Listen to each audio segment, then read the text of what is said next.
നമസ്കാരം. ഹൈറേഞ്ച് വാർത്തകളിലേക്ക് സ്വാഗതം. ആദ്യം പ്രധാന വാർത്തകൾ.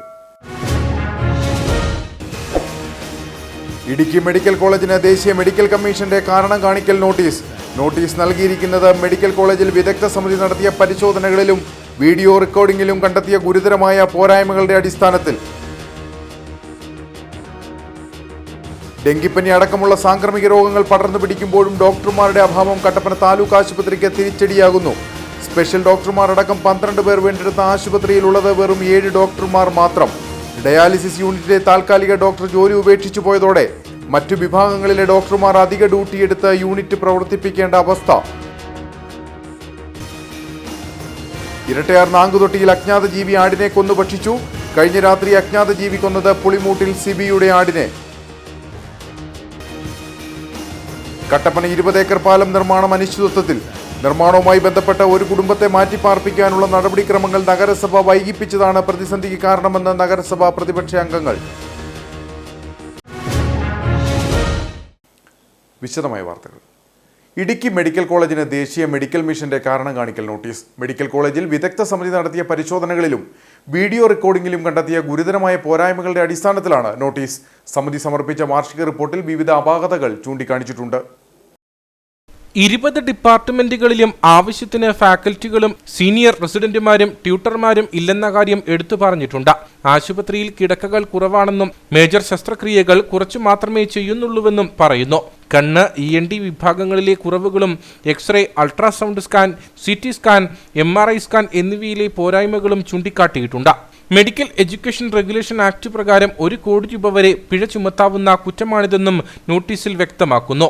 3 ദിവസത്തിനുള്ളിൽ മതിയായ വിശദീകരണം നൽകിയില്ലെങ്കിൽ MBBS സീറ്റുകളുടെ എണ്ണം വെട്ടിക്കുറയ്ക്കുമെന്നും 19-ന് അയച്ച കത്തിൽ വ്യക്തമാക്കുന്നു. ബുധനാഴ്ച രാവിലെ 10-ന് ഹിയറിംഗിന് സമയം അനുവദിച്ചിട്ടുണ്ട്. ഡെങ്കിപ്പനി അടക്കമുള്ള സാംക്രമിക രോഗങ്ങൾ പടർന്നു പിടിക്കുമ്പോഴും ഡോക്ടർമാരുടെ അഭാവം കട്ടപ്പന താലൂക്ക് ആശുപത്രിക്ക് തിരിച്ചടിയാകുന്നു. സ്പെഷ്യൽ ഡോക്ടർമാർ അടക്കം 12 പേർ വേണ്ടിടത്ത് വെറും 7 ഡോക്ടർമാർ മാത്രമാണ് ആശുപത്രിയിലുള്ളത്. ഡയാലിസിസ് യൂണിറ്റിലെ താൽക്കാലിക ഡോക്ടർ ജോലി ഉപേക്ഷിച്ചു പോയതോടെ മറ്റു വിഭാഗങ്ങളിലെ ഡോക്ടർമാർ അധിക ഡ്യൂട്ടിയെടുത്ത് യൂണിറ്റ് പ്രവർത്തിപ്പിക്കേണ്ട അവസ്ഥയാണ് നിലവിൽ. അടിസ്ഥാന സൗകര്യങ്ങൾ മെച്ചപ്പെടുത്തുമെന്ന ആരോഗ്യമന്ത്രിയുടേതടക്കമുള്ള വാഗ്ദാനങ്ങൾ പലപ്പോഴായി ലഭിച്ചെങ്കിലും കഴിഞ്ഞ 2 ആഴ്ചയായി ജനറൽ OPയും ദന്തവിഭാഗവും മാത്രമാണ് കട്ടപ്പന താലൂക്ക് ആശുപത്രിയിൽ തടസ്സമില്ലാതെ പ്രവർത്തിക്കുന്നത്. സ്പെഷ്യാലിറ്റി ഡോക്ടർമാർ ഉണ്ടെങ്കിലും സ്പെഷ്യൽ OPകൾ പ്രവർത്തിക്കുന്നില്ല. ജനറൽ, കാഷ്വാലിറ്റി വിഭാഗങ്ങളിൽ ഡോക്ടർമാരില്ലാത്തതിനാൽ ഇവർക്ക് അധിക ഡ്യൂട്ടി എടുക്കേണ്ടി വരുന്നതാണ് സ്പെഷ്യൽ OPകൾ തടസ്സപ്പെടുവാൻ കാരണം. 4 സ്പെഷ്യലിസ്റ്റുകൾ ഉൾപ്പെടെ 12 ഡോക്ടർമാരുടെ തസ്തികകളാണ് താലൂക്ക് ആശുപത്രിയിൽ ഉള്ളത്. ഇതിൽ 7 ഡോക്ടർമാർ മാത്രമാണ് നിലവിലുള്ളത്. ഡയാലിസിസ് യൂണിറ്റിൽ ഉണ്ടായിരുന്ന താൽക്കാലിക ഡോക്ടർ ജോലി ഉപേക്ഷിച്ചു പോയതോടെ മറ്റ് സ്പെഷ്യലിസ്റ്റുകൾ ഇവിടെയും ഡ്യൂട്ടി ചെയ്യേണ്ടി വരുന്നുണ്ട്. ആശുപത്രി പ്രാഥമികാരോഗ്യ കേന്ദ്രമായിരുന്ന കാലത്തെ അനുപാതത്തിലുള്ള ജീവനക്കാർ തന്നെയാണ് ഇപ്പോഴും ആശുപത്രിയിലുള്ളത്. ജില്ലയിലെ മറ്റു താലൂക്ക് ആശുപത്രികളിൽ 25ഓളം ഡോക്ടർമാരുള്ളപ്പോഴാണ് കട്ടപ്പനയിൽ 12 ഡോക്ടർമാരെ ഉപയോഗിച്ച പ്രവർത്തനങ്ങൾ നടക്കുന്നത്. ഇത് വലിയ പ്രതിസന്ധിയാണ് സൃഷ്ടിക്കുന്നത്. കട്ടപ്പന താലൂക്ക് ഹോസ്പിറ്റലിൽ രോഗികൾ പ്രതിദിനം വന്നുകൊണ്ടിരിക്കുമ്പോൾ ഡോക്ടർമാരുടെ കുറവ് ഒരു വലിയ കുറവായിട്ട് തന്നെയാണ് കട്ടപ്പന താലൂക്ക് ഹോസ്പിറ്റലിലുള്ളത്. പല ഡോക്ടർമാരും ഈ സേവനങ്ങളിൽ ഇല്ലാത്തതാണ് ഒരു ദുരൂഹത. പല ആൾക്കാരും പല സ്ഥലങ്ങളിൽ നിന്നും വന്ന് ഡോക്ടർ ചീട്ടെടുത്ത് കഴിയുമ്പോഴാണ് പല സ്പെഷ്യാലിറ്റി ഡോക്ടർമാരും ഇല്ലാത്തതായിട്ട് അറിഞ്ഞ് അവർ തിരിച്ചു പോകുന്നതായിട്ടുണ്ട്. അതിലെത്രയും വേഗം ഈ ഡോക്ടർമാരെ നിയമിച്ചുകൊണ്ട് താലൂക്ക് ആശുപത്രി നല്ല രീതിയിൽ കൊണ്ടുപോകണമെന്നാണ് ഞങ്ങൾക്ക് പറയാനുള്ളത്. ഇതുവരെയായിട്ടും ഡോക്ടർമാരില്ലാത്തത് എന്തുകൊണ്ടെന്ന് ചോദിച്ചു കഴിഞ്ഞാൽ അവിടെ താമസ സൗകര്യമില്ല. അവർക്ക് അങ്ങനെയുള്ള പ്രശ്നങ്ങൾ പറഞ്ഞാണ് പല ഡോക്ടർമാരും ഇങ്ങോട്ട് വരാതിരിക്കുന്നത്. അതിന് മുൻകൈ എടുത്തുകൊണ്ട് ഒരു സംവിധാനം, ഡോക്ടർമാർക്ക് ഒരു സംവിധാനം ഉണ്ടാക്കി കൊടുത്തുകൊണ്ട് ഇവിടെ വരുന്ന രോഗികൾക്ക് മഴക്കാലമായതോടുകൂടി ഈ മഴക്കാലത്തിൽ ഡോക്ടർമാർക്ക് ഉള്ള രോഗികൾക്കുള്ള എല്ലാ സംവിധാനവും ഒരുക്കി കൊടുക്കണമെന്നാണ് ഞങ്ങൾക്ക് പറയാനുള്ളത്. ജലജന്യ രോഗ വ്യാപനമുള്ളതിനാൽ തോട്ടം മേഖലകളിൽ നിന്നുൾപ്പെടെ ദൂരസ്ഥലങ്ങളിൽ നിന്നുള്ള രോഗികൾ ആശുപത്രിയിൽ എത്തിക്കഴിയുമ്പോഴാണ് ഡോക്ടർമാരില്ല എന്ന് അറിയുന്നത്. കാഷ്വാലിറ്റിയിലടക്കം ദിവസേന 750 മുതൽ 800 വരെ രോഗികൾ എത്തുന്നുണ്ടെന്നാണ് കണക്ക്. ഇവരിൽ പകുതി ആളുകളും സ്പെഷ്യാലിറ്റി ഡോക്ടർമാരുടെ സേവനം തേടിയെത്തുന്നവരാണ്. പീരുമേട് താലൂക്ക് ആശുപത്രിയിലെ ഗൈനക്കോളജിസ്റ്റിന്റെ സേവനം 20 ഏക്കർ ലഭ്യമായിരുന്നെങ്കിലും പിന്നീട് ഇതും നിലച്ചു. ഒരു ശിശുരോഗ വിദഗ്ധൻ വർക്ക് അറേഞ്ച്മെന്റിൽ അടിമാലി താലൂക്ക് ആശുപത്രിയിലേക്ക് അടുത്തിടെ പോയതും പ്രതിസന്ധിയായി. ജീവനക്കാരുടെ അഭാവം മൂലം അധിക ഡ്യൂട്ടി എടുക്കേണ്ടി വരുന്നതിൽ ഡോക്ടർമാർക്കിടയിലും അമർഷമുണ്ട്. മുൻപ് PG വിദ്യാർത്ഥികളുടെ സേവനം ലഭ്യമായിരുന്നുവെങ്കിലും പലരും കാലാവധി പൂർത്തിയാക്കി മടങ്ങി. ഇപ്പോഴത്തെ ഒഴിവുകൾ ജില്ലാ മെഡിക്കൽ ഓഫീസിൽ റിപ്പോർട്ട് ചെയ്തിട്ടുണ്ടെങ്കിലും ഇതുവരെ തുടർ നടപടി ഉണ്ടായിട്ടില്ല. അടിയന്തരമായി ഡോക്ടർമാരുടെ സേവനം ആശുപത്രിയിൽ ഉറപ്പുവരുത്തണമെന്ന ആവശ്യമാണ് ശക്തമാകുന്നത്. ഇരട്ടയാർ നാങ്കുതൊട്ടിയിൽ അജ്ഞാത ജീവി ആടിനെ കൊന്നുഭക്ഷിച്ചു. പുളിമൂട്ടിൽ സിബിയുടെ ആടിനെയാണ് കഴിഞ്ഞ രാത്രി അജ്ഞാത ജീവി കൊന്നത്. തീറ്റ നൽകാനെത്തിയപ്പോഴാണ് അജ്ഞാത ജീവി ആടിനെ കൊന്നു ഭക്ഷിച്ച നിലയിൽ വീട്ടുകാർ കണ്ടെത്തിയത്. ആടിന്റെ കഴുത്തിലും വയറിന്റെ ഭാഗത്തുമാണ് മുറിവേറ്റിരിക്കുന്നത്. ആന്തരികാവയങ്ങൾ ഉൾപ്പെടെ വെളിയിൽ വന്ന നിലയിലാണെന്ന് വീട്ടുടമ സിബി പറഞ്ഞു. സൗണ്ടൊന്നും കേട്ടില്ല. അടുത്ത വീട്ടുകാർ സൗണ്ട് കേട്ടെന്നാണ്. ഇവിടെ അടുത്ത പ്രദേശത്ത് 5-6 ആട് ഇതിനു മുമ്പ് ചത്തിട്ടുണ്ട്. കൂടാതെ കൂട്ടിലുണ്ടായിരുന്ന മറ്റൊരു ആടിന്റെ കൈക്കും പരിക്കേറ്റിട്ടുണ്ട്. സമാന രീതിയിൽ പ്രദേശത്ത് 2 ഇടങ്ങളിൽ ആടുകളെ മുൻപ് അജ്ഞാത ജീവി കൊന്നു ഭക്ഷിച്ചിരുന്നു. കട്ടപ്പനയിൽ നിന്നും വനംവകുപ്പ് ഉദ്യോഗസ്ഥർ സ്ഥലത്തെത്തി പരിശോധന നടത്തി. നായ്ക്കളുടെ ആക്രമണത്തിലാണ് ആട് ചത്തതെന്ന് വനംവകുപ്പ് ഉദ്യോഗസ്ഥർ പറഞ്ഞു. അപ്പോൾ കാൽപ്പാടുകളൊക്കെ കൃത്യമായിട്ട് അയച്ചു തന്നിരുന്നു. ഞങ്ങൾ ഇവിടെ വന്ന് നേരിട്ട് പരിശോധിച്ചതിൽ കാൽപ്പാട് കണ്ടത് പട്ടിയുടെയാണ്. അപ്പോൾ പട്ടിയുടെ കാൽപ്പാട് മാത്രമേ കണ്ടിട്ടുള്ളൂ. അപ്പോൾ ഇതുപോലെ തന്നെ ഇതിനു മുമ്പും ഈ പരിസരത്ത് ഇങ്ങനെ 2-3 പ്രാവശ്യം പട്ടിയുടെ ആക്രമണത്തിൽ ആട് ചത്തിട്ടുണ്ട്. ആടുകൾ പല വീടുകളിലും ചത്തിട്ടുണ്ട്. അപ്പോൾ ഇത് കണ്ടതും ഉറപ്പായിട്ടും പറയാം ഇത് പട്ടിയുടെയാണ് കാൽപ്പാട്. അതിനപ്പുറത്ത് വേറെ ഒന്നും നമ്മുടെ ശ്രദ്ധയിൽപ്പെട്ടിട്ടില്ല. ഇത് വീണ്ടും ആക്രമണം ഉണ്ടാകാൻ സാധ്യതയുണ്ട്. ഇതിങ്ങനെ ഒരു മാസത്തിൽ 2 മാസം കൂടുമ്പോഴൊക്കെ ഇങ്ങനെ വരുന്നുണ്ട്. ഒരു 3 പട്ടി ഞങ്ങൾക്ക് ക്യാമറയിൽ കിട്ടിയിട്ടുണ്ട്. ആ പട്ടി ഇങ്ങനെ ആടിനെ സ്ഥിരമായിട്ട് ആക്രമിക്കുകയും കൊല്ലുകയും ഭക്ഷിക്കുകയും ചെയ്യുന്ന ഒരു വിഭാഗത്തിൽപ്പെടുന്ന പട്ടിയാണ്. അതുകൊണ്ട് നാട്ടുകാർ ശ്രദ്ധിക്കണം, ഈ പട്ടിയുടെ കാര്യത്തിൽ ശ്രദ്ധിക്കണം. ഇതിപ്പം ഞങ്ങൾ എടുത്തു പറയാൻ കാര്യം എന്താണെന്ന് വെച്ചാൽ നമ്മുടെ വീടുകളിലൊക്കെ ഉള്ള പിള്ളേരൊക്കെ അങ്ങോട്ടും ഇങ്ങോട്ടും ഒക്കെ ഒറ്റയ്ക്കൊക്കെ നടക്കാൻ സാധ്യതയുണ്ട്. അപ്പോൾ ഈ പട്ടിയുടെ കാര്യത്തിൽ ഒരു തീരുമാനം എടുത്തില്ലെങ്കിൽ വീണ്ടും അതിനെ ഈ പിള്ളേരെ എന്തെങ്കിലുമൊക്കെ ആക്രമിക്കാനുള്ള ഒരു സാധ്യത കാണുന്നുണ്ട് ഒറ്റയ്ക്കൊക്കെ നടക്കുന്നത്. അതുകൊണ്ട് നാട്ടുകാർ പ്രത്യേകം ശ്രദ്ധിക്കണം, പഞ്ചായത്തും ശ്രദ്ധിക്കേണ്ടതായിട്ടുണ്ട്. നമ്മുടെ ഭാഗത്തു നിന്ന് ഇപ്പോൾ പട്ടി ആയതുകൊണ്ടൊരു നടപടികളൊന്നും ചെയ്യാൻ പറ്റത്തില്ല. അതുകൊണ്ട് നാട്ടുകാർ ശ്രദ്ധിച്ച് ഈ പട്ടിയുടെ കാര്യത്തിലൊരു തീരുമാനം എടുക്കണം. പഞ്ചായത്ത് അധികൃതരും അതിന് ശ്രമിക്കണം എന്നാണൊരു അഭ്യർത്ഥനയുള്ളത്. പ്രദേശത്ത് കഴിഞ്ഞ കുറെ കാലമായി തെരുവുനായ്ക്കളുടെ ശല്യവും രൂക്ഷമാണ്. കട്ടപ്പന 20 ഏക്കർ പാലം നിർമ്മാണം അനിശ്ചിതത്വത്തിൽ. മലയോര ഹൈവേയുടെ നിർമ്മാണത്തിന്റെ ഭാഗമായി 2ാം റീച്ചിൽ ഉൾപ്പെട്ട പാലത്തിന്റെ നിർമ്മാണമാണ് വൈകുന്നത്. നിർമ്മാണവുമായി ബന്ധപ്പെട്ട് ഒരു കുടുംബത്തെ മാറ്റിപ്പാർപ്പിക്കാനുള്ള നടപടിക്രമങ്ങൾ നഗരസഭ വൈകിപ്പിച്ചതാണ് പ്രതിസന്ധിക്ക് കാരണമെന്ന് നഗരസഭ പ്രതിപക്ഷ അംഗങ്ങൾ ആരോപിച്ചു. നിർമ്മാണം പുരോഗമിക്കുന്ന മലയോര ഹൈവേയുടെ ഭാഗമായ കട്ടപ്പന 20 ഏക്കർ പാലത്തിന്റെ നിർമ്മാണമാണ് അനിശ്ചിതത്വത്തിലായിരിക്കുന്നത്. ഹൈവേയുടെ 2ാം റീച്ച് നിർമ്മാണ പ്രവർത്തനം 3 ഘട്ടങ്ങളിലായിട്ടാണ് നടക്കുന്നത്. അതിൽ കട്ടപ്പന മുതൽ നരിയമ്പാറ വരെയുള്ള ഘട്ടത്തിൽ ഉൾപ്പെട്ടതാണ് 20 ഏക്കർ പാലം നിർമ്മാണം. നിർമ്മാണത്തിന് ആവശ്യമായ നടപടിക്രമങ്ങളും കണക്കെടുപ്പുകളുമെല്ലാം നടന്നുവെങ്കിലും പാലം നിർമ്മിക്കാൻ ഉദ്ദേശിക്കുന്ന സ്ഥലത്ത് ഒരു കുടുംബത്തെ മാറ്റി പാർപ്പിക്കേണ്ടതായിട്ടുണ്ട്.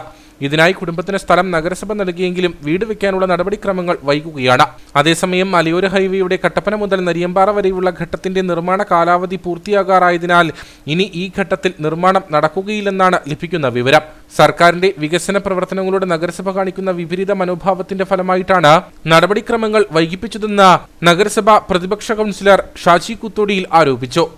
കട്ടപ്പന നരിയമ്പാറ മലയോര ഹൈവേയുടെ ഭാഗമായി പണി പുരോഗമിച്ചുകൊണ്ടിരിക്കുന്ന കട്ടപ്പന നരിയമ്പാറ മലയോര ഹൈവേ പണി നടക്കുകയായിരുന്നു. കഴിഞ്ഞ കാലങ്ങളിൽ കട്ടപ്പന നഗരസഭ തുടർന്നു വന്ന അവരുടെ സർക്കാരിനോടുള്ള മനോഭാവത്തിന് മറ്റൊരു ഉദാഹരണം കൂടിയായി നമ്മുടെ 20 ഏക്കർ പാലം അനിശ്ചിതത്വത്തിലേക്ക് മാറുകയാണ്. കട്ടപ്പന നഗരസഭയുടെ ഭാഗമായിട്ടുള്ള ഈ പാലം പൊളിച്ചു മാറ്റുന്നതിന് സമീപത്തെ ഒരു വീട്ടുകാരെ മാറ്റി പാർപ്പിക്കണമെന്ന് ഈ മലയോര ഹൈവേയുടെ ടെൻഡർ നടപടികൾ ആരംഭിച്ച സമയത്ത് തന്നെ പ്രതിപക്ഷ കൗൺസിലർമാർ രേഖാമൂലം കട്ടപ്പന നഗരസഭയിൽ ആവശ്യപ്പെട്ടിരുന്നു. എന്നാൽ നഗരസഭ ഈ ആവശ്യം വളരെ സ്ലോയിൽ ചെയ്ത് അവസാനം ഇലക്ഷൻ പ്രഖ്യാപിക്കുകയും അതിൻ്റെ ഈ കട്ടപ്പന നെരിയമ്പാറ റോഡിൻ്റെ റീച്ചിൻ്റെ എഗ്രിമെൻറ്റിൻ്റെ കാലാവധി തീരുന്നോടും വരെ അത് നഗരസഭയെ വെച്ചുകൊണ്ടിരിക്കുകയും ചെയ്തതിന് ശേഷം അവരെ മാറ്റി പാർപ്പിക്കുന്നതിന് വേണ്ടി തീരുമാനിക്കുകയുണ്ടായി. എന്നാൽ ഈ കാലാവധി കഴിഞ്ഞു പോയതിനാൽ ഈ റീച്ചിൽ കട്ടപ്പന 20 ഏക്കർ പാലത്തിൻ്റെ പണി നടത്താൻ സാധിക്കുകയില്ല എന്നാണ് നമുക്കറിയാൻ സാധിച്ചിരിക്കുന്നത്. അത് കട്ടപ്പനയോട് ചെയ്യുന്ന വലിയൊരു ദ്രോഹമാണ്. ഇത്രയും മനോഹരമായൊരു റോഡ് പണിത് 4 ലൈൻ പാത പണിത് വരുമ്പോൾ ഒരു ലൈൻ പോലും റോഡ് ഗതാഗതത്തിന് ഉപയോഗിക്കാൻ പറ്റാത്ത രീതിയിൽ പാലം ഇവിടെ ഇങ്ങനെ വഴിമുടക്കി നിൽക്കുകയാണ്. അടിയന്തരമായ ഇടപെട്ട് അത് പരിഹരിക്കേണ്ടതായിരുന്നു. പക്ഷേ കട്ടപ്പന നഗരസഭ എല്ലാ കാലത്തും കാണിക്കുന്ന, കട്ടപ്പന നഗരസഭയുടെ ഭരണസമിതി എല്ലാ കാലത്തും കാണിക്കുന്ന വികസനത്തോടുള്ള മുഖം തിരിഞ്ഞുള്ള പരിപാടി, അതായത് നമ്മുടെ കല്ലൂന്ന് കുടിവെള്ള പദ്ധതിക്ക് വന്നപ്പോൾ അവരെ സ്ഥലം കൊടുക്കാൻ കഴിയില്ലെന്ന് പറഞ്ഞു. അതിന് നാട്ടുകാർ പിരിവെടുത്ത് സ്ഥലം വാങ്ങി നൽകി. അതേ അവസ്ഥ നാട്ടുകാർ പിരിവെടുത്ത് ഇവരെ മാറ്റും എന്നൊരവസ്ഥ നഗരസഭ ഭരണസമിതിക്ക് കണക്കേടുണ്ടാകും എന്നുള്ളൊരവസ്ഥയിലാണ് നഗരസഭ ഇവരെ മാറ്റാൻ തീരുമാനിച്ചത്. പക്ഷേ ആ തീരുമാനിച്ചത് വളരെ താമസിച്ചു പോയി. ആയതുകൊണ്ടാണ് ഇപ്പോൾ നമ്മുടെ ഈ പാലത്തിൻ്റെ പണി നടക്കാതെ പോകുമെന്നറിയാൻ സാധിച്ചത്. കുടുംബത്തെ മാറ്റിപ്പാർപ്പിക്കുന്നതുമായി ബന്ധപ്പെട്ടുള്ള നടപടികൾ സത്വരമായി നടപ്പിലാക്കണമെന്ന് ഹൈവേ നിർമ്മാണത്തിന്റെ തുടക്കത്തിൽ തന്നെ പ്രതിപക്ഷ അംഗങ്ങൾ ആവശ്യപ്പെട്ടിരുന്നതാണ്. എന്നാൽ നഗരസഭ മനഃപൂർവ്വം ഇക്കാര്യങ്ങൾ വൈകിപ്പിക്കുകയും പാർലമെന്റ് ഇലക്ഷന് മുന്നോടിയായി സ്ഥലം നൽകുകയും മാത്രമാണ് ചെയ്തതെന്നും പ്രതിപക്ഷം ആരോപിക്കുന്നു. നിലവിൽ കട്ടപ്പന മുതൽ നെരിയമ്പാറ വരെയുള്ള മലയോര ഹൈവേയുടെ നിർമ്മാണ പ്രവർത്തനങ്ങൾ അവസാന ഘട്ടത്തിലാണ്. നിർമ്മാണ കാലാവധിയും ഏതാനും ദിവസങ്ങൾക്കകം പൂർത്തിയാകും. എന്നാൽ 20 ഏക്കർ പാലത്തിന്റെ നിർമ്മാണം ഇനി പുളിയന്മല കട്ടപ്പന റീച്ചിലെ നടക്കൂ എന്നതാണ് വസ്തുത. അടിയന്തരമായി കുടുംബത്തെ മാറ്റിപ്പാർപ്പിക്കാനായിട്ടുള്ള നടപടിക്രമങ്ങൾ നഗരസഭ സ്വീകരിക്കണമെന്ന ആവശ്യമാണ് ശക്തമാകുന്നത്. വെള്ളിയാമറ്റം പൂമാലയ്ക്ക് സമീപം കൂവക്കണ്ടത്ത് 4 വയസ്സുകാരൻ വീടിനടുത്തുള്ള സ്വകാര്യ വ്യക്തിയുടെ കുളത്തിൽ വീണു മരിച്ചു. മുണ്ടാട്ട് ചുണ്ടയിൽ ഷാജിയുടെയും ജാൻസിയുടെയും കൊച്ചുമകൻ ധീരമാണ് മരിച്ചത്. കുട്ടി വല്യമ്മയുടെ കൂടെ പശുവിനെ കെട്ടാൻ പോയതായിരുന്നു. വല്യമ്മ കുട്ടിയെ പറമ്പിൽ നിർത്തി പശുവിനെ കെട്ടാനായി മാറി. പശുവിനെ കെട്ടിയതിനു ശേഷം നോക്കുമ്പോൾ കുട്ടിയെ കണ്ടില്ല. തുടർന്ന് ഇവർ ബഹളം വെച്ചതോടെ സമീപത്ത് തൊഴിലുറപ്പ് ജോലിയിൽ ഏർപ്പെട്ടിരുന്ന വനിതകളെത്തി കുട്ടിയെ കുളത്തിൽ നിന്നും പുറത്തെടുക്കുകയായിരുന്നു. ഉടൻ തന്നെ കുട്ടിയെ തൊടുപുഴ ജില്ലാ ആശുപത്രിയിൽ എത്തിച്ചെങ്കിലും ജീവൻ രക്ഷിക്കാനായില്ല. അന്തരിച്ച മുൻ പ്രധാനമന്ത്രി രാജീവ് ഗാന്ധിയുടെ 33ാമത് അനുസ്മരണം കട്ടപ്പനയിൽ നടന്നു. കോൺഗ്രസ് കട്ടപ്പന മണ്ഡലം കമ്മിറ്റിയുടെ നേതൃത്വത്തിലാണ് അനുസ്മരണം സംഘടിപ്പിച്ചത്. രാജീവ് ഗാന്ധിയുടെ ചിത്രത്തിന് മുൻപിൽ പുഷ്പാർച്ചന നടത്തിയാണ് യോഗം ആരംഭിച്ചത്.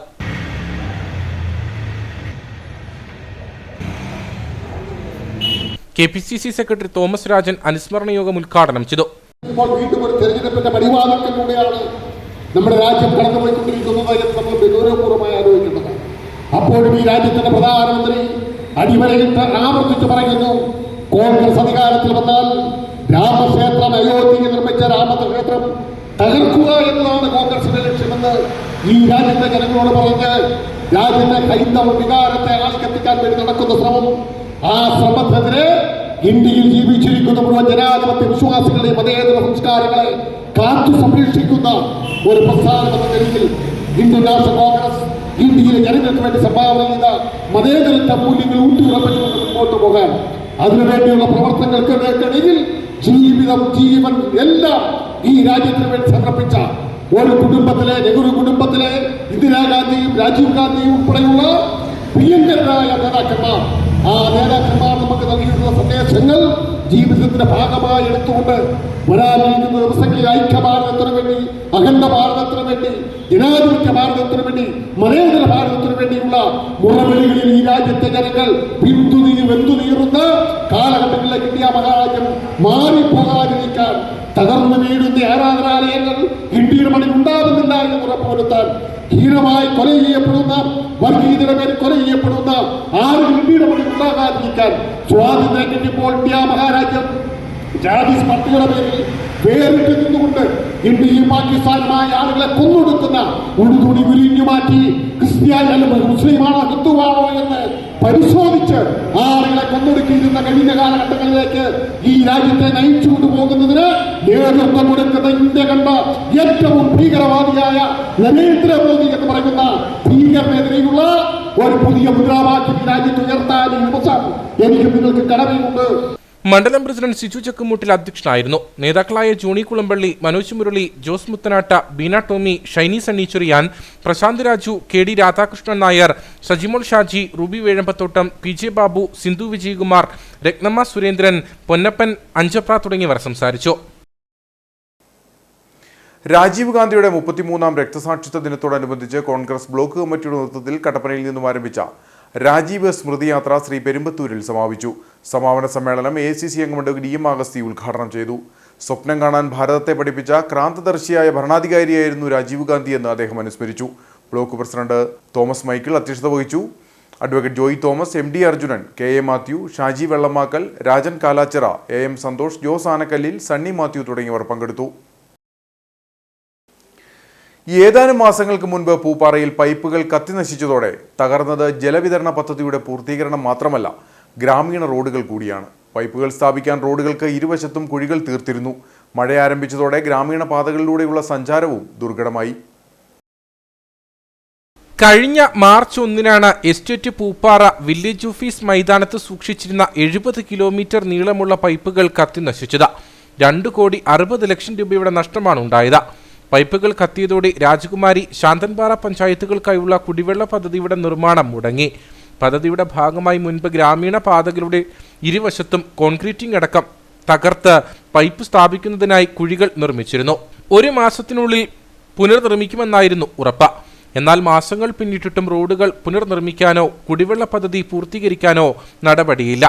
പൂപ്പാറ ജലജീവൻ പദ്ധതിയുടെ ഓസ് കത്തിപ്പോയതിനെ തുടർന്ന് ജലജീവൻ പദ്ധതിയുടെ പരിപാടികളെല്ലാം മുടങ്ങിക്കിടക്കാം. ഞങ്ങളുടെ റോഡ് മൊത്തം വെട്ടിപ്പൊളിച്ച് എല്ലാ വീട്ടിലേക്കും കണക്ഷൻ കൊടുത്തതെല്ലാം പൊളിച്ച് കോൺക്രീറ്റിൻ്റെ ഇതെല്ലാം നഷ്ടപ്പെട്ട് കിടക്കുക. വണ്ടിയും വരികയില്ല, ഒന്നും വരികയില്ല.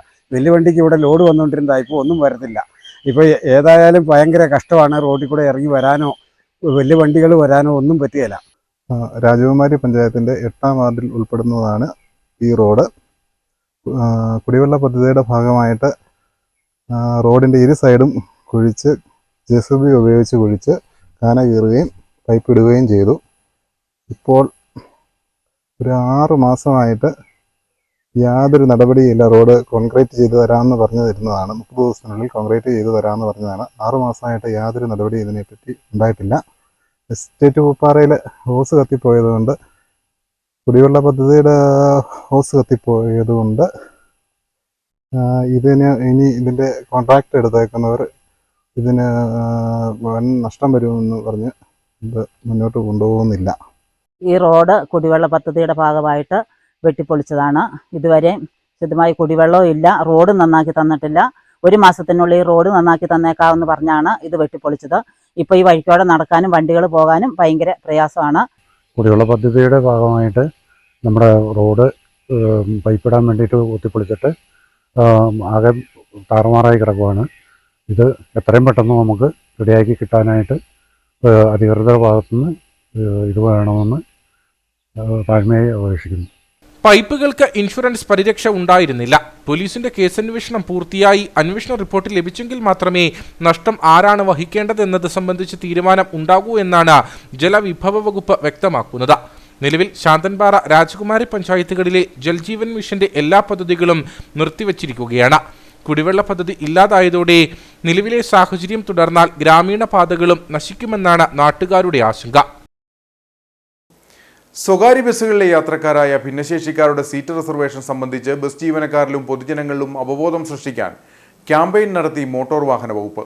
ഭിന്നശേഷിക്കാർക്കുള്ള സീറ്റ് റിസർവേഷൻ ഉറപ്പാക്കാനുള്ള നടപടികൾ കൈക്കൊള്ളണമെന്ന ഭിന്നശേഷിക്കാരായ യാത്രക്കാരിൽ നിന്നുള്ള അഭ്യർത്ഥനയെ തുടർന്ന് ഇടുക്കി RTOയുടെ നിർദ്ദേശത്തെ തുടർന്നായിരുന്നു ക്യാമ്പയിൻ. കേരള മോട്ടോർ വാഹന ചട്ടമനുസരിച്ച് ഡ്രൈവറുടെയും കണ്ടക്ടറുടെയും സീറ്റൊഴിച്ചുള്ള മൊത്തം സീറ്റെണ്ണത്തിന്റെ 5% റിസർവ് ചെയ്തിട്ടുണ്ട്. ഭിന്നശേഷിക്കാർക്കുള്ള സീറ്റ് റിസർവേഷൻ ഉറപ്പാക്കാനുള്ള നടപടികൾ കൈക്കൊള്ളണമെന്ന ഭിന്നശേഷിക്കാരായ യാത്രക്കാരിൽ നിന്നുള്ള അഭ്യർത്ഥനയെ തുടർന്നാണ് ഇടുക്കി RTO PM ഷബീറിന്റെ നിർദ്ദേശത്തെ തുടർന്ന് മോട്ടോർ വാഹന വകുപ്പ് ക്യാമ്പയിനുമായി രംഗത്ത് വന്നത്.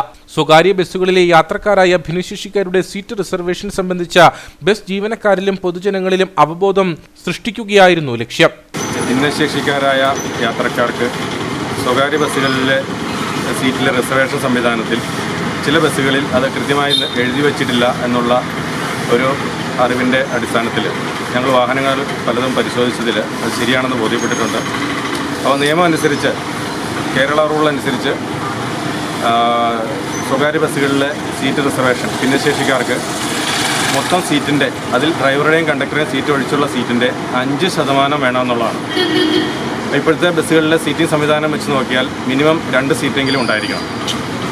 അതിൽ ഒരു സീറ്റ് കണ്ടക്ടർ സീറ്റിൻ്റെ ഫ്രണ്ടിലും അടുത്ത സീറ്റ് വനിതകൾക്ക് വേണ്ടി തിരിച്ചിരിക്കുന്ന ഭാഗത്തെ, അതായത് നമ്മുടെ ഇവിടുത്തെ ബസ്സുകളിൽ മുൻഭാഗത്താണല്ലോ വനിതകൾക്ക് റിസർവ് ചെയ്തിരിക്കുന്നത്. വനിതകൾക്കുള്ള സീറ്റ് ചെയ്തിരിക്കുന്നത് മുന്നിലെ ഡോറിൻ്റെ അടുത്തുമായിരിക്കണം. അപ്പോൾ അവർക്ക് ഇറങ്ങാനും കയറാനും വളരെ ഉചിതമായ രീതിയിലായിരിക്കണം ആ സീറ്റ് റിസർവ് ചെയ്തിരിക്കുന്നത്. ഇത് ചില ബസ്സുകളിൽ കാണുന്നില്ല എന്നുള്ള കാര്യം ഞങ്ങൾക്ക് മനസ്സിലായി. അതിൻ്റെ വെളിച്ചത്തിലാണ് ഇന്ന് ഈ സ്പെഷ്യൽ ഡ്രൈവ് സംഘടിപ്പിച്ചിരിക്കുന്നത്. അടിമാലി സ്വകാര്യ ബസ് സ്റ്റാൻഡിൽ വെച്ചായിരുന്നു പരിപാടി നടന്നത്. ജീവനക്കാരുടെയും അസോസിയേഷൻ ഭാരവാഹികളുടെയും സഹകരണത്തോടെ ബസ്സുകളിൽ റിസർവേഷൻ സ്റ്റിക്കർ പതിപ്പിച്ചു. കൂടാതെ റിസർവേഷൻ സീറ്റുകൾ ഭിന്നശേഷിക്കാർക്ക് ഉറപ്പാക്കണമെന്ന് ജീവനക്കാർക്ക് നിർദ്ദേശവും നൽകി. ദേവികുളം സബ് ആർ ടി ഓഫീസിന്റെ നേതൃത്വത്തിൽ സംഘടിപ്പിച്ച ക്യാമ്പയിനിൽ MVIമാരായ ചന്ദ്രലാൽ KK, ദീപു NK, AMVIമാരായ ഫവാസ് സലീം, എബിൻ ഐസക് എന്നിവർ പങ്കെടുത്തു. മഴക്കാലമായിട്ടും പ്രകാശിലെ നാട്ടുകാരുടെ പരാതിയിൽ പരിഹാരം കാണാതെ വൈദ്യുതി ബോർഡ് അധികാരികൾ. അപകടമുണ്ടാകുന്ന വിധത്തിൽ വൈദ്യുതി പോസ്റ്റുകൾ നിൽക്കുന്നതാണ് പരാതിക്ക് കാരണം. കാമാക്ഷി, വാത്തിക്കുടി പഞ്ചായത്തുകളിലെ അതിർത്തി ഗ്രാമമായ പ്രകാശ് ടൗണിലാണ് അപകടമാം വിധത്തിൽ വൈദ്യുതി പോസ്റ്റുകൾ നിൽക്കുന്നത്. പ്രകാശ് ടൗണിലെ ഓട്ടോറിക്ഷ സ്റ്റാൻഡിലേക്ക് ചെരിഞ്ഞാണ് പോസ്റ്റുകളിൽ ഒന്ന് നിൽക്കുന്നത്. മഴ പെയ്താൽ വെള്ളം ഒഴുകിപ്പോകുന്ന വഴിയിലാണ് ഈ പോസ്റ്റ്. ഓരോ മഴയിലും മണ്ണ് കുതിർന്ന് പോസ്റ്റ് ചെരിയുന്നുണ്ടെന്ന് നാട്ടുകാർ പറയുന്നു. ഈ ഓട്ടോ സ്റ്റാൻഡിന് ഭീഷണിയായിട്ടാണ് ഈ പോസ്റ്റ് ഇവിടെ ഇങ്ങനെ നിൽക്കുന്നത്. ഇത് കുറേ കാലമായിട്ട് ഇത് ഓരോ സെൻറ്റിമീറ്റർ ചെരിഞ്ഞ് വണ്ടി ഏത് സമയത്തും ഒരു അപകടാവസ്ഥ നമുക്ക് പ്രതീക്ഷിക്കാം. ഒന്നെങ്കിൽ ഓട്ടോറിക്ഷ പുറത്തേക്കായിരിക്കാം, അല്ലെങ്കിൽ വഴിയെ പോകുന്ന യാത്രക്കാരുടെ പുറത്തേക്കായിരിക്കാം. എന്നതാണെന്ന് പറഞ്ഞു കഴിഞ്ഞാലും ഇത് നിരവധി തവണ ഇലക്ട്രിസിറ്റി ഓഫീസിലും മറ്റുള്ളവരോടും എല്ലാം വിളിച്ചു പറഞ്ഞിട്ടുള്ള കാര്യങ്ങളാണ്. ഇവരൊന്നും ഇതിനെപ്പറ്റി യാതൊരു ധാരണയും. മൺകൂനയിലാണ് മറ്റൊരു പോസ്റ്റ് നിൽക്കുന്നത്. കഴിഞ്ഞ ദിവസമുണ്ടായ ശക്തമായ മഴയിൽ പോസ്റ്റിന് ചുവട്ടിലെ മണ്ണിടിഞ്ഞ് റോഡിൽ പതിച്ചിരുന്നു. മഴ തുടർന്നാൽ പോസ്റ്റിന് ചുവട്ടിലെ മണ്ണ് ഇടിഞ്ഞ് വൈദ്യുതി പോസ്റ്റ് തൊട്ടടുത്ത വീട്ടിലേക്ക് പതിക്കാനും സാധ്യതയുണ്ട്. ഈ പോസ്റ്റ് പോലെ തന്നെയാണ് തൊട്ട് അടുത്ത ഇവിടുന്ന് ഒരു 50 മീറ്റർ ഉള്ളൂ. അതും ട്രാൻസ്ഫോർമറിനോട് ചേർന്ന് അത് കപ്പക്കൊമ്പിൽ എടുത്ത് വെക്കുന്ന പോലെ വെച്ചേക്കുക. ഏത് സമയം വേണമെങ്കിലും അതും പെട്ടെന്ന് വീഴാം. എന്തെങ്കിലും അപകടം നടന്നു കഴിയുമ്പോഴാണ് ആൾക്കാർ ഓടി വരുവുള്ളൂ. മാധ്യമങ്ങൾ കാര്യങ്ങളും പിന്നെ അതിനെക്കുറിച്ച് ചർച്ചയും കാര്യങ്ങളും ഉണ്ട്. അതിനു മുമ്പ് വരികയില്ല. ഇതാണ് ഇവിടുത്തെ രീതി. എന്തെങ്കിലും സംഭവിച്ചു കഴിഞ്ഞ് വന്ന് അതിന് പരിഹാരം കാണുന്നതാണോ അതിന് മുമ്പ് ചെയ്യുന്നതാണോ ആവശ്യം. എത്ര പ്രാവശ്യം വിളിച്ച് പറഞ്ഞു ആൾക്കാർ തിരിഞ്ഞു നോക്കുക. ഉദ്യോഗസ്ഥർ പോകുന്ന വഴിയാണ് ആ ട്രാൻസ്ഫോർമറിനോട് ചേർന്ന് തന്നെ ഇരിക്കുന്നത്. അത് ഒരു പരിഹാരം കാണുന്നില്ല. വൈദ്യുതി ബോർഡിലെ ഉന്നത ഉദ്യോഗസ്ഥർ വരെ നിരന്തരം ഈ റോഡിലൂടെ യാത്ര ചെയ്തിട്ടും അപകടാവസ്ഥ കണ്ടില്ലെന്ന് നടിക്കുകയാണെന്ന ആരോപണവും ശക്തമാണ്.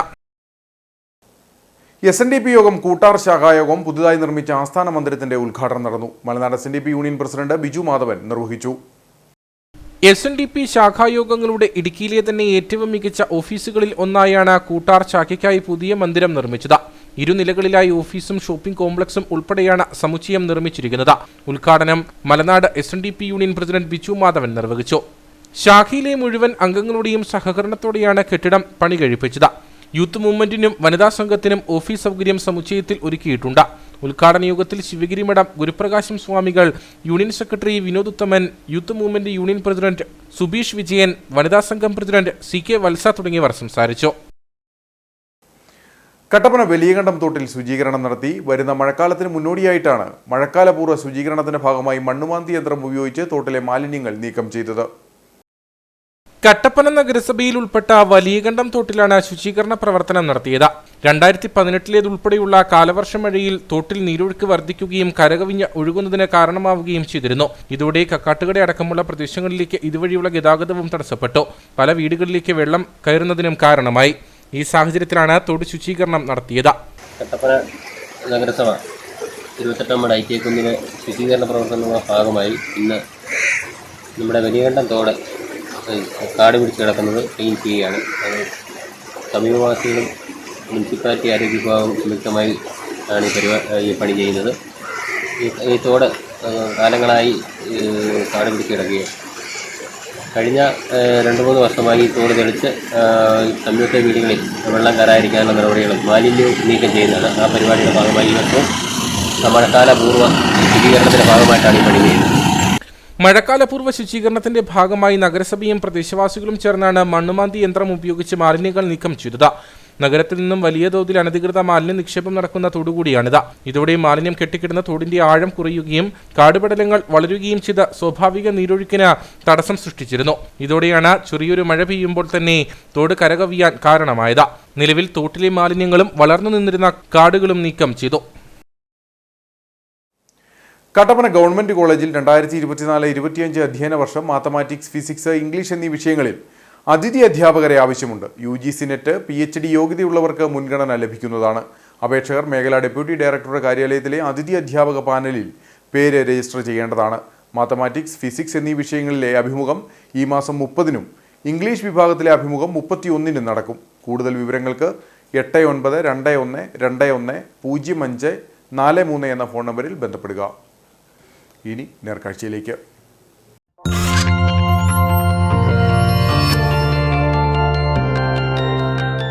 നേർക്കാഴ്ച നിങ്ങൾക്കായി അവതരിപ്പിക്കുന്നത് പ്രിയപ്പെട്ടവരുടെ സന്തോഷം പരിശുദ്ധമായ പൊന്നിലൂടെ KG's ജ്വല്ലറി, കോട്ടയം കട, സിൻസ് 1950. ഇന്ന് അന്താരാഷ്ട്ര തേയില ദിനം. ബ്രിട്ടീഷ് ആധിപത്യകാലത്ത് പീരുമേടിന്റെ മണ്ണിലെത്തിച്ച തേയില ഇന്ന് ദേശീയ ശ്രദ്ധ ആകർഷിച്ചിരിക്കുകയാണ്. വണ്ടിപ്പെരിയാർ കോണിമാറ എസ്റ്റേറ്റ് അധികൃതർ ഒരുക്കിയ അന്താരാഷ്ട്ര തേയില ദിന വിശേഷങ്ങളിലേക്ക്. ഐക്യരാഷ്ട്രസഭയുടെ ഏജൻസിയായ ഫുഡ് ആൻഡ് അഗ്രികൾച്ചറൽ ഓർഗനൈസേഷന്റെ നേതൃത്വത്തിലാണ് ചായ ദിനാഘോഷം നടത്തുന്നത്. 2019 വരെ ഡിസംബർ 15 ചായ ദിനം. എന്നാൽ മിക്ക രാജ്യങ്ങളിലും തേയില ഉൽപാദന സീസൺ തുടങ്ങുന്നത് ഏപ്രിൽ-മെയ് മാസത്തിലായതുകൊണ്ട് തന്നെ 2020 മുതൽ മെയ് 21 ചായ ദിനമാക്കുകയായിരുന്നു. ആന്റി ഓക്സിഡന്റുകളുടെ കലവറയാണ് തേയില. അതുകൊണ്ട് തന്നെ ഉന്മേഷം നൽകുന്ന പാനീയങ്ങളിൽ ആദ്യം ഇടം പിടിച്ചിരിക്കുന്നതും ചായ തന്നെ. ഈ അന്താരാഷ്ട്ര ചായ ദിനത്തിൽ വണ്ടിപ്പെരിയാർ കോണിമാറ എസ്റ്റേറ്റ് അധികൃതർ ഒരുക്കിയത് അശ്വഗന്ധം, ജാതിപത്രി, ഗ്രാമ്പൂ, ഏലയ്ക്ക, ഇഞ്ചി തുടങ്ങിയ 9ഓളം സുഗന്ധ വ്യഞ്ജനങ്ങളാൽ തയ്യാറാക്കിയ മസാല ചായയാണ്. മാനസിക സമ്മർദ്ദം കുറയ്ക്കുന്നതിന് ഏറ്റവും ഉത്തമമായി കരുതപ്പെടുന്നത് അശ്വഗന്ധി എന്ന ഔഷധമാണ്. അതുകൊണ്ട് തന്നെ ഈ ചായ കുടിച്ചാൽ കൂടുതൽ ഉന്മേഷവും മാനസിക സമ്മർദ്ദം കുറയുമെന്നും ഫാക്ടറി അധികൃതർ പറയുന്നു. 1919 വരെ ഡിസംബർ 15-നായിരുന്നു തേയില ദിനമായി ആചരിച്ചു വന്നിരുന്നത്. എന്നാൽ തേയില ഉൽപ്പാദിപ്പിക്കുന്ന മിക്ക രാജ്യങ്ങളിലെയും സീസൺ ആരംഭിക്കുന്നത് മെയ് പകുതിയോടുകൂടിയാണ്. അതിനാലാണ് 2020 മുതൽ മെയ് 21 അന്താരാഷ്ട്ര തേയില ദിനമായി ആചരിച്ചു തുടങ്ങിയത്. ഐക്യരാഷ്ട്രസഭയുടെ ഏജൻസിയായ ഫുഡ് ആൻഡ് അഗ്രികൾച്ചർ ഓർഗനൈസേഷൻ്റെ നേതൃത്വത്തിലാണ് ഈ ദിനാചരണം നടത്തുന്നത്. പതിവ് പോലെ ഈ വർഷവും കോണിമാറ തേയിലയുടെ രുചിതന്ത്രവും രസതന്ത്രവും സമീപവാസികൾക്കും വരുന്ന ടൂറിസ്റ്റുകൾക്കും മനസ്സിലാകുവാനായിട്ട് ഞങ്ങളുടെ സെയിൽസ് ഡിപ്പോയോട് ചേർന്ന് ഞങ്ങൾ ചായയുടെ സൗജന്യമായിട്ട് രുചി ഞങ്ങൾ പകർന്നു നൽകുകയാണ്.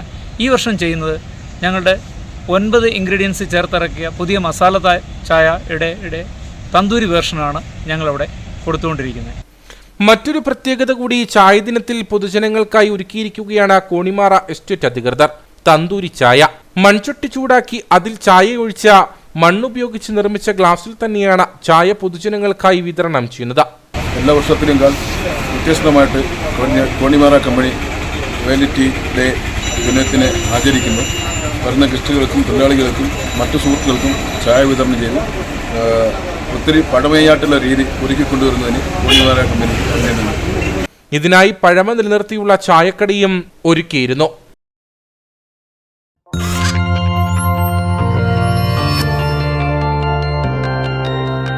നേർക്കാഴ്ച നിങ്ങൾക്കായി അവതരിപ്പിച്ചത് പ്രിയപ്പെട്ടവരുടെ സന്തോഷം പരിശുദ്ധമായ പൊന്നിലൂടെ KG's ജ്വല്ലറി, കോട്ടയം കട, സിൻസ് 1950. ഇനി കമ്പോളം.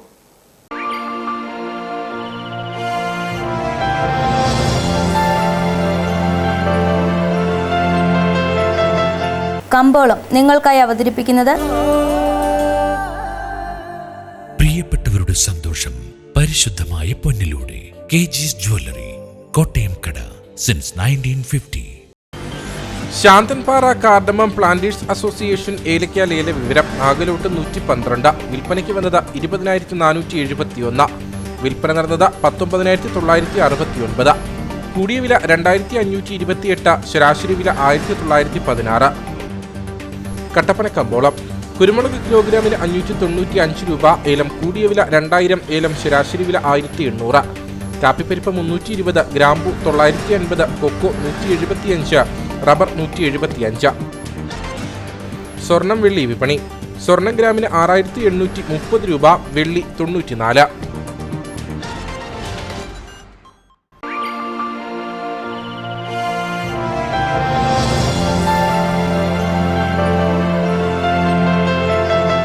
കമ്പോളം നിങ്ങൾക്കായി അവതരിപ്പിച്ചത്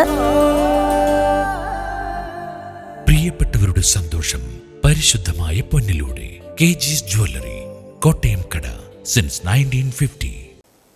പ്രധാന വാർത്തകൾ ഒരിക്കൽ കൂടി. ഇടുക്കി മെഡിക്കൽ കോളേജിന് ദേശീയ മെഡിക്കൽ കമ്മീഷന്റെ കാരണം കാണിക്കൽ നോട്ടീസ് നൽകിയിരിക്കുന്നത് മെഡിക്കൽ കോളേജിൽ വിദഗ്ധ സമിതി നടത്തിയ പരിശോധനകളിലും വീഡിയോ റെക്കോർഡിംഗിലും കണ്ടെത്തിയ ഗുരുതരമായ പോരായ്മകളുടെ അടിസ്ഥാനത്തിൽ. ഡെങ്കിപ്പനി അടക്കമുള്ള സാംക്രമിക രോഗങ്ങൾ പടർന്നു പിടിക്കുമ്പോഴും ഡോക്ടർമാരുടെ അഭാവം കട്ടപ്പന താലൂക്ക് ആശുപത്രിക്ക് തിരിച്ചടിയാകുന്നു. സ്പെഷ്യൽ ഡോക്ടർമാർ അടക്കം 12 പേർ വേണ്ടെടുത്ത ആശുപത്രിയിലുള്ളത് വെറും 7 ഡോക്ടർമാർ മാത്രം. ഡയാലിസിസ് യൂണിറ്റിലെ താൽക്കാലിക ഡോക്ടർ ജോലി ഉപേക്ഷിച്ചു പോയതോടെ മറ്റു വിഭാഗങ്ങളിലെ ഡോക്ടർമാർ അധിക ഡ്യൂട്ടിയെടുത്ത് യൂണിറ്റ് പ്രവർത്തിപ്പിക്കേണ്ട അവസ്ഥ. ഇരട്ടയാർ നാങ്കുതൊട്ടിയിൽ അജ്ഞാത ജീവി ആടിനെ കൊന്നു ഭക്ഷിച്ചു. കഴിഞ്ഞ രാത്രി അജ്ഞാത ജീവി കൊന്നത് പുളിമൂട്ടിൽ സിബിയുടെ ആടിനെ. കട്ടപ്പന 20 ഏക്കർ പാലം നിർമ്മാണം അനിശ്ചിതത്വത്തിൽ. നിർമ്മാണവുമായി ബന്ധപ്പെട്ട ഒരു കുടുംബത്തെ മാറ്റിപ്പാർപ്പിക്കാനുള്ള നടപടിക്രമങ്ങൾ നഗരസഭ വൈകിപ്പിച്ചതാണ് പ്രതിസന്ധിക്ക് കാരണമെന്ന് നഗരസഭാ പ്രതിപക്ഷ അംഗങ്ങൾ. ഇതോടെ ഈ വാർത്താ ബുള്ളറ്റിൻ സമാപിക്കുന്നു. നമസ്കാരം.